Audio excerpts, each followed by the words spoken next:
Doctor ਸਾਹਿਬ ਮੇਰਾ ਪੇਟ ਵਧਿਆ ਹੋਇਆ ਜੀ, ਮੈਂ ਕੀ ਚੀਜ਼ ਖਾਵਾਂ? ਅਗਰ ਤੁਸੀਂ ਵੀ ਆਪਣੇ ਬੜੇ ਹੋਏ ਪੇਟ ਦੀ ਵਜ੍ਹਾ ਤੋਂ ਪਰੇਸ਼ਾਨ ਆ ਜਿਸ ਤਰ੍ਹਾਂ ਭਾਈ ਨੇ, ਤੇ ਮੈਂ ਕੀ ਖਾਵਾਂ ਨਹੀਂ ਦੋस्तों, पहले तो अपनी एक आदत बदलो। खाने के लिए जिंदा ना रहो, बल्कि जिंदा रहने के लिए खाओ, यानी कम तो कम। ਅੱਜ ਮੈਂ ਤੁਹਾਨੂੰ ਕੋਈ ਦਵਾਈ ਨਹੀਂ ਦੱਸਣ ਲੱਗਾ।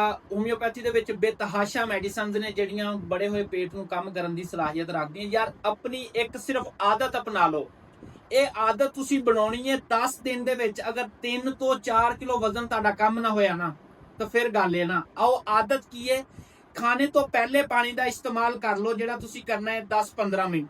ਖਾਣੇ ਦੇ ਦੌਰਾਨ ਤੇ ਖਾਣੇ ਤੋਂ ਬਾਅਦ ਪਾਣੀ ਦਾ ਇਸਤੇਮਾਲ ਨਹੀਂ ਕਰਨਾ। ਅਗਰ ਤੁਸੀਂ ਆਪਣੀ ਬਾਡੀ 'ਚ ਈਸਡਸ ਕੰਮ ਕਰਨਾ ਚਾਹੁੰਦੇ ਹੋ, ਅਲਕਾਇਨ ਮਾਦੇ ਜ਼ਿਆਦਾ ਬਣਾਉਣਾ ਚਾਹੁੰਦੇ ਹੋ, ਐਂਜ਼ਾਈਮ, ਤਾਂ ਫਿਰ ਖਾਣੇ ਦੇ ਦੌਰਾਨ ਤੇ ਖਾਣੇ ਤੋਂ ਬਾਅਦ ਪਾਣੀ ਦਾ ਇਸਤੇਮਾਲ ਬੰਦ ਕਰਕੇ ਦੇਖੋ। ਤੁਹਾਡਾ ਪੇਟ ਇਵੇਂ ਕੰਮ ਹੋਏਗਾ ਜਿਹੜਾ ਕੰਮ ਅਦਵਿਆਤ ਨਹੀਂ ਕਰ ਸਕਦੀਆਂ ਨਾ, ਜਾਂ ਅਦਵਿਆਤ ਮਹੀਨੇ ਲਾਉਂਦੀਆਂ ਨੇ ਕੰਮ ਕਰਨ ਵਾਸਤੇ, ਉਹ 2-3 ਦਿਨ ਦੇ ਵਿੱਚ ਤੁਹਾਨੂੰ ਰਿਜ਼ਲਟ ਮਿਲਣਾ ਸ਼ੁਰੂ ਹੋ ਜਾਏਗਾ, ਸਿਰਫ ਇੱਕ ਇਸ आदत के नाल। फरमाने मुस्तफ़ा सल्लल्लाहु अलैहि वसल्लम भी यही है कि खाने के दौरान पानी का इस्तेमाल कम करें, खाने के बाद पानी का इस्तेमाल कम करें, खाने से पहले पानी का इस्तेमाल ज्यादा करें। लिहाजा आज से अपनी आदत बदलें, बड़ा हुआ पेट अपना कम करें।